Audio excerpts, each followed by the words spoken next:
events can seem like a jigsaw puzzle, disconnected pieces of news that lack clear meaning to you and me. A framework is available that ties these events together, that makes it possible to better understand their effect on your future. But first you must learn how to solve the prophecy puzzle. Join us next on The World Tomorrow, and we'll see how.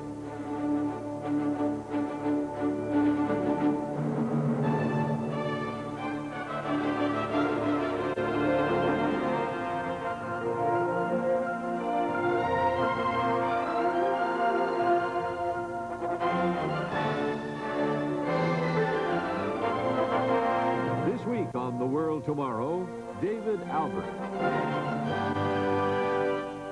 What a world we live in today. Things are changing so fast, we're bombarded 24 hours a day with information from every corner of the earth. But what does it all mean? And how do we make sense of it all? Does anyone know where it's all heading? There's no shortage of ideas. We have books on just about every topic, analyzing the world scene from every angle. But sometimes, even the experts are taken by surprise. Who could have foreseen the dramatic events of last summer in China, or the shifting of moods in other communist countries? In recent months, we've seen the Soviet president being given a hero's welcome in West Germany, Hungary dismantling a section of the Iron Curtain, and the once banned trade union Solidarity winning the Polish election. There are some big changes and major shifts taking place on the world scene. Every day, the news seems more perplexing. It's like the pieces of a jigsaw puzzle. How does it all fit together? Is there any source we can turn to find out what it all means? Yes, there is. Would it surprise you if I said that the answers can be found in this book, the Bible? Yes, the Bible. A lot of us value the Bible as a guide to personal conduct and morality. But today I'd like to show you that the Bible also contains answers to the questions that you and I have about the future. This book can help us make sense of the flood of information we get every day from television, radio, and newspapers. Those answers can be found, believe it or not, in some very much misunderstood books of the Bible. Books like Isaiah, Jeremiah, Ezekiel, Daniel, and the book of the Apocalypse, or Revelation. In these books, we can find information that will give us an insight into the future. Now, don't get me wrong. I'm not saying the Bible is a crystal ball and that you can look into prophecy and ask, what's going to happen in the next 10 years? Or will the economy collapse? Or who will be the next president or prime minister? No, that's not what I mean when I say prophecy answers questions about the future. What I want to show you on today's World Tomorrow program is how an understanding of Bible prophecy will give you a frame of reference that will help you put world events into perspective. It's somewhat like putting together pieces of a jigsaw puzzle. The first thing you do is find the pieces that make up the frame. Then, once the frame is built, you have a starting point. And then you can begin to see where the other pieces fit together. And piece by piece, the picture becomes clearer. Bible prophecy is very similar.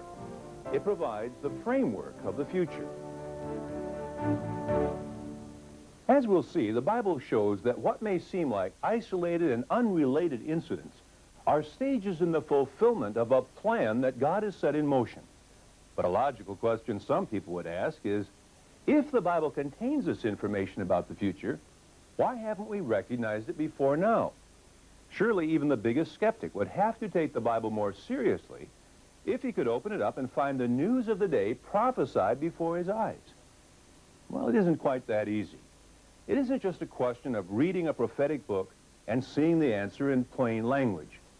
Most prophecy hasn't come down to us that way.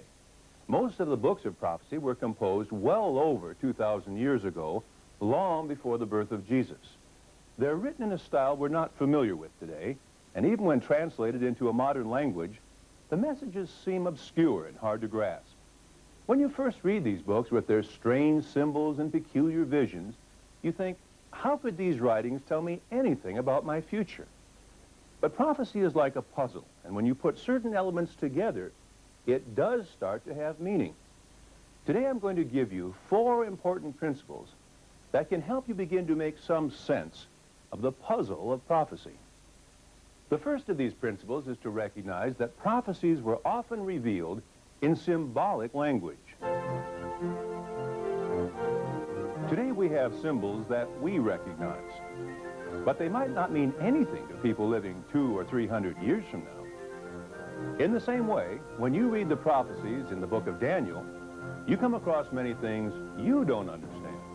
And 4 great beasts came up from the sea. And 4 great beasts. First was like a lion, and had eagle's wings. Suddenly another beast, a second like a bear. There was another, like a leopard, which had on its back 4 wings of a bird. After this I saw in the night visions, and behold, the 4 beasts, dreadful, terrible, exceedingly strong. Winged lions, 4-headed leopards, and strange beasts that seem to come right out of the pages of science fiction. It's definitely not in the style that we would tell a story today. But remember, these prophecies were written in a world very different from ours.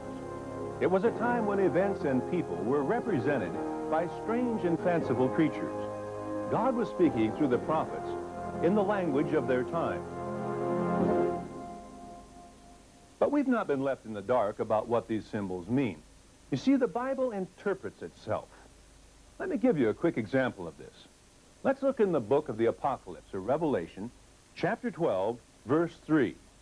It speaks of a great fiery red dragon having 7 heads and 10 horns. Now, are we to take this literally, or is this a symbol for something else? Well, right here in the same chapter, in verse 9, we're given the meaning. So the great dragon was cast out, that serpent of old called the devil and Satan, who deceives the whole world. Clearly, the dragon is a symbol for Satan the devil. The student of Bible prophecy soon begins to understand these symbols. But it's important to really let the Bible interpret itself. Don't be too quick to accept just any interpretation. The Apostle Peter gives us just such a warning when he says, "No prophecy of Scripture is of any private interpretation." Now let's look at a second key to unlocking the understanding of prophecy. It is duality. Prophecies that are to be fulfilled at different times are often revealed at the same time. This can be a little confusing until you understand it. Most of the prophecies of the Bible were revealed in a 300-year period between the 8th and 5th centuries B.C. The prophets spoke against a backdrop of the events of their day. There are many prophecies specifically addressed to ancient Israel and Judah and other nations like Egypt and Syria. Many of those prophecies were fulfilled in that time. But other prophecies involving these nations have details that were not fulfilled in historic times. They couldn't have been, so they must be for another time. One of the most significant events in Old Testament history was the fall of the nations of ancient Israel and Judah to their enemies. The prophets warned the people of their day of impending doom unless those people changed their ways. But at the same time, the prophets also gave a message of hope when Israel and Judah, as well as the whole world, would be at peace. For example, look at these scriptures in the 2nd chapter of Isaiah. Remember, Isaiah was prophesying at a time when Judah was in deep spiritual trouble. The nation and its capital city, Jerusalem, were threatened by enemies. A century or so after this prophecy, it was invaded, and the people were taken into exile. The future looked grim. But what did Isaiah also prophesy at this same time? Notice verse 2. "Now it shall come to pass in the latter days that the mountain of the Lord's house shall be established on the top of the mountains, and shall be exalted above the hills." Remember that mountain and hills represent large and small nations or governments. This verse shows that there would be a time when God's government would be established to a position of prominence. That didn't seem very likely when this was written. But notice Isaiah said this would happen in a time he calls the latter days. This expression crops up often in prophecy. It refers to a time when God himself begins to intervene in world events to establish his kingdom on earth. Notice what Isaiah says in verse 3. Many people shall come and say, "Come and let us go up to the mountain of the Lord, to the house of the God of Jacob. He will teach us his ways, and we shall walk in his paths." And here in verse 4, he shall judge between the nations and shall rebuke many people. They shall beat their swords into plowshares and their spears into pruning hooks. Nation shall not lift up sword against nation, neither shall they learn war any more. Isaiah wrote this when the nations of the ancient Middle East were either at war or preparing for war. God was using the circumstances of the kingdom of ancient Judah to give advanced details of a kingdom he would establish in the latter days. When are the latter days? Certainly not in the 6th century BC when this nation was in desperate danger, nor any time since. We know the history of those people from that time to this. Never have they or any other people been able to beat their swords into plowshares and not learn war anymore. Isaiah was describing an event that hasn't happened yet. But he was describing it in the same breath, so to speak, as he was talking about his own times. So when reading prophecy, it's important to keep in mind the principle of duality. The prophet may be using an event in the past to give us important information about the future. And as you begin to familiarize yourself with Bible prophecy, you'll see this principle of duality more and more. So these are two important principles to understanding how the Bible tells us about the future. First, remember that prophecy is written in symbols and that the Bible interprets those symbols. And secondly, prophecy is often revealed in duality. We'll look at some further principles of prophecy later in the program, but first I would like to offer you one of our most recent publications, one designed to help you make sense of the Bible's predictions about the future. If you've ever wanted to understand the prophetic books of the Bible, you'll find this new booklet, Introduction to Prophecy, exceptionally helpful.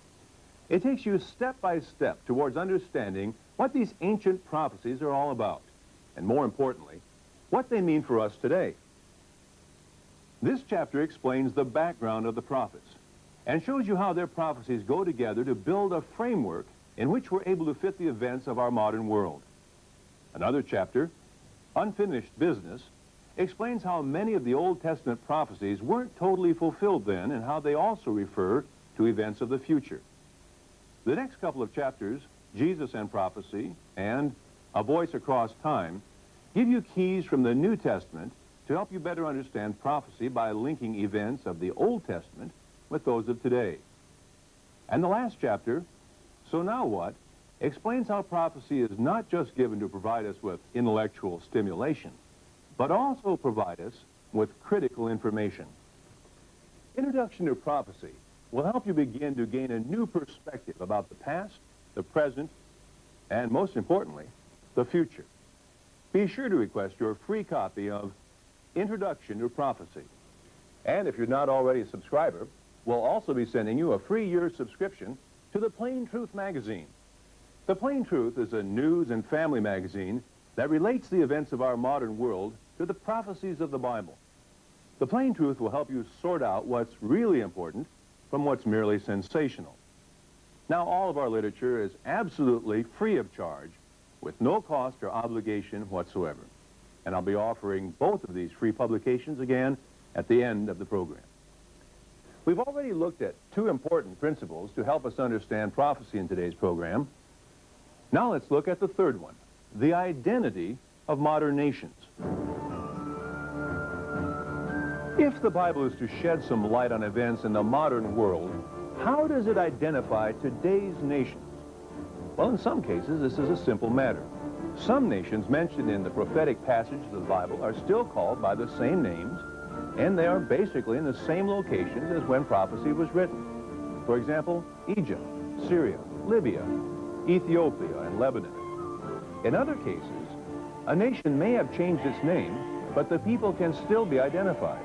Modern Jordan today is referred to in the Bible as Moab and Ammon, two brothers who descended from the nephew of the patriarch Abraham. And many of the people in that area recognize their historic origins. The same is true of most of the Arab people. They know they have a common ancestor, Ishmael, the son of Abraham by Hagar. So the nations in and around the Middle East are the easiest to identify.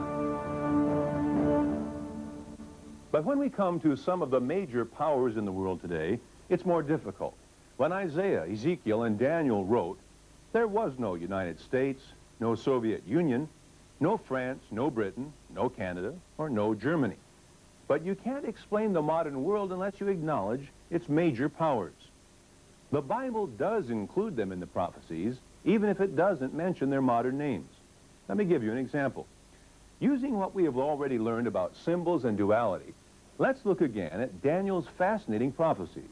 The book traces a historic progression of 4 great empires that began in Daniel's time and continued on to what the Bible calls the latter days.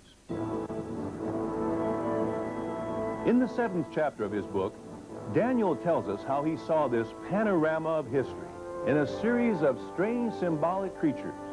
The first symbol, a winged lion, represented the Babylonians who ruled the Middle East in Daniel's time.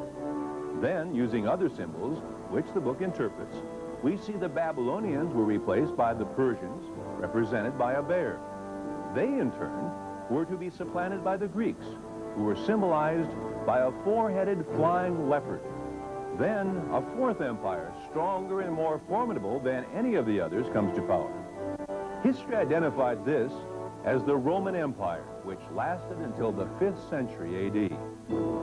But the Roman system was prophesied to endure in various forms on through the centuries, and this, in fact, is what happened. By comparing the detailed prophecies with the historical record, we can see how Daniel was giving us an accurate forecast of the flow of Western civilization from his time down through the centuries to our own. The story of the Romans and their cultural descendants, such as the Holy Roman Empire of the Middle Ages, shows how the Bible has identified modern peoples. It shows us there is a thread running through history, linking events that we might otherwise consider unrelated. You begin to see in a different light the events that shape the world as it is today. And even more significantly, you can see the trends that are even now shaping the future. And when you begin to understand this, world news begins to make sense in a way it never has before. But now let's move on to a 4th important principle, and that's the time frame of Bible prophecy. When we think of European history, we tend to divide it into such eras as the Dark Ages, the Middle Ages, the Renaissance, and modern times. The Bible does something very similar when it describes prophetic events. I began to show you this when I explained what Isaiah meant by the latter days. When we look at the story of mankind as revealed in the Bible, we see that there is a time called the beginning, referring to the creation of man on the earth. Several thousand years have been allotted to man, during which he has been given the freedom to pursue his own way, to devise his own cultures and civilizations, to do what is right in his own eyes, apart from God and the laws of God. The Bible refers to it as this age or this world. It's followed by a time referred to as the end time, or the time of the end. Then comes the time Isaiah prophesied about, when the world would be at peace and all nations would flow to the mountain or government of God to learn of his ways. Many prophecies tell of this time. It's a vital key to understanding one of the most misunderstood concepts of the teachings of Jesus Christ. As the Bible shows, God's dealings with man are not open-ended, stretching out into eternity under the present conditions. There is an end in sight according to the predictions of the Bible. Prophecies from both the Old and New Testaments show that the kingdom of God will be established at a time when human civilization has reached a crisis point. Jesus Christ also talked about this time in history. He said that at a certain moment in time, called the latter days or the end time, he would return. Now, naturally, we'd like to know when this will happen. But when Jesus was asked point blank by his disciples when it would be, he answered, "But of that day and hour no one knows, no, not even the angels of heaven, but my Father only." If we understand prophecy, we can know in general terms when the time of God's intervention is near. And as regular viewers of this program know, there are many reasons to believe that we are in those end times and latter days. We're moving towards a very critical point in world events. So once you have used your understanding of prophecy to build a frame, you can begin to see the news of the day in perspective. A war here, a treaty there, some nations coming together or drifting apart. No longer are they isolated events, but important pieces of the complete picture which fit into the overall framework of Bible prophecy. So today we've looked at 4 principles of prophecy. First, symbolism. Second, duality. Third, the identity of modern nations. Fourth, the time frame of events. These 4 principles will help us put together the puzzle of prophecy. But now we must take all of this one step further and ask an important question. What is the purpose of prophecy? Well, the Bible does reveal the answer to this vital question, and it shows us that prophecy is not given to provide us with intellectual stimulation. It's not just an inspired jigsaw puzzle. It's a message with a purpose. You see, understanding prophecy alone is not enough. The Bible teaches that understanding carries with it a personal responsibility. Actually, this is a principle that holds true for all the teachings of the Bible, whether it's prophetic, doctrinal, or personal instruction, as the book of James shows. The Apostle James tells us to be doers of the word and not hearers only, deceiving yourselves. So those who want to understand prophecy but don't want to act upon it are in danger of missing the point. Prophecy is given to us, not just so we can know about the future, but so that we can be motivated to be ready for it. Let's look again at that answer Jesus gave when his disciples asked him when he was coming to establish his kingdom. In Matthew 24, verse 42, he said, "Watch therefore, for you do not know what hour your Lord is coming." And in verse 44, "Therefore you also be ready, for the Son of Man is coming at an hour when you do not expect him." In other words, Jesus said, it's not for you to know exactly when I'm returning, but you should be alert and ready at all times.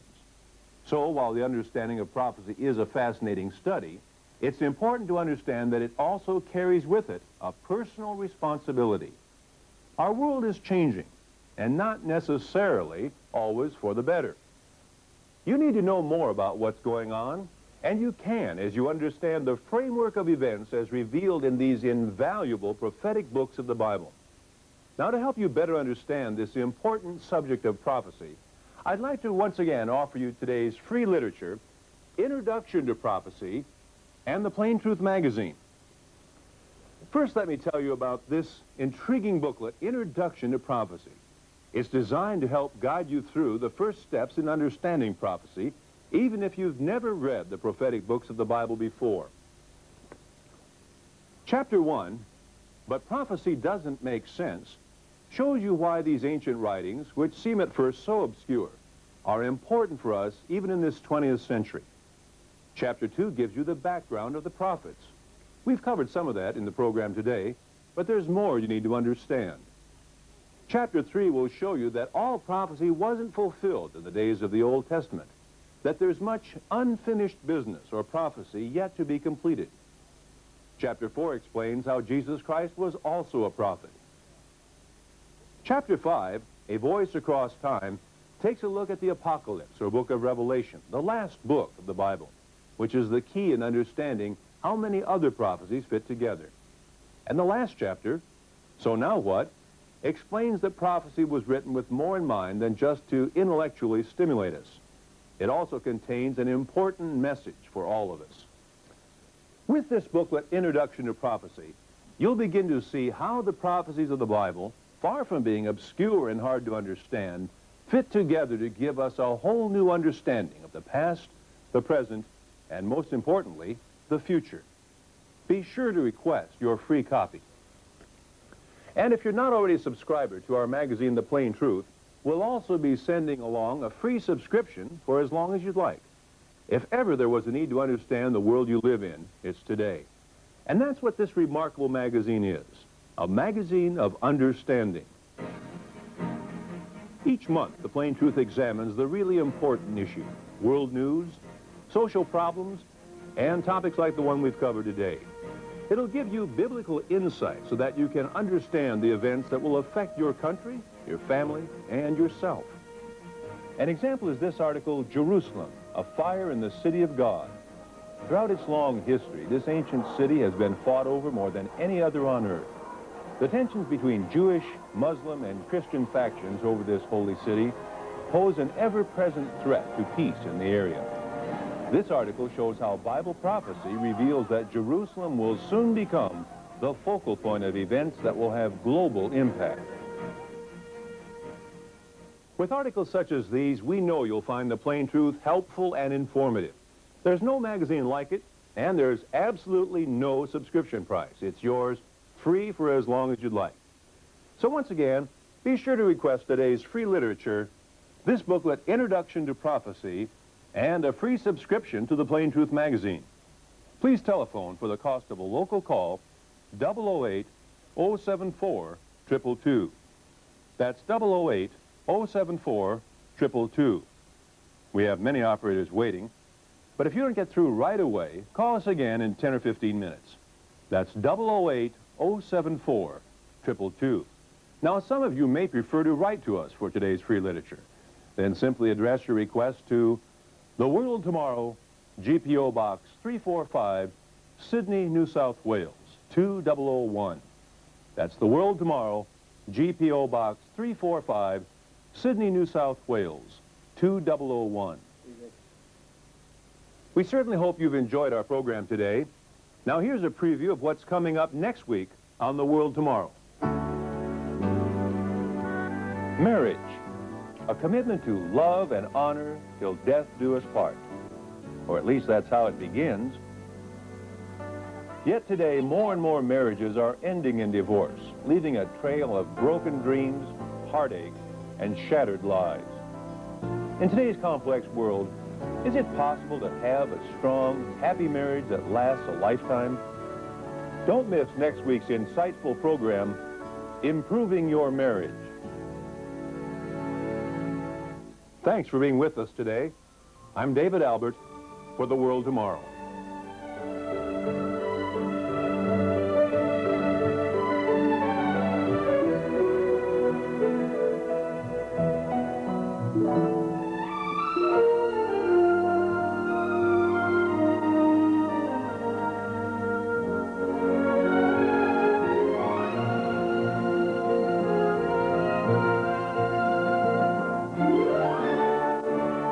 The preceding program and all literature were produced and sponsored by the Worldwide Church of God.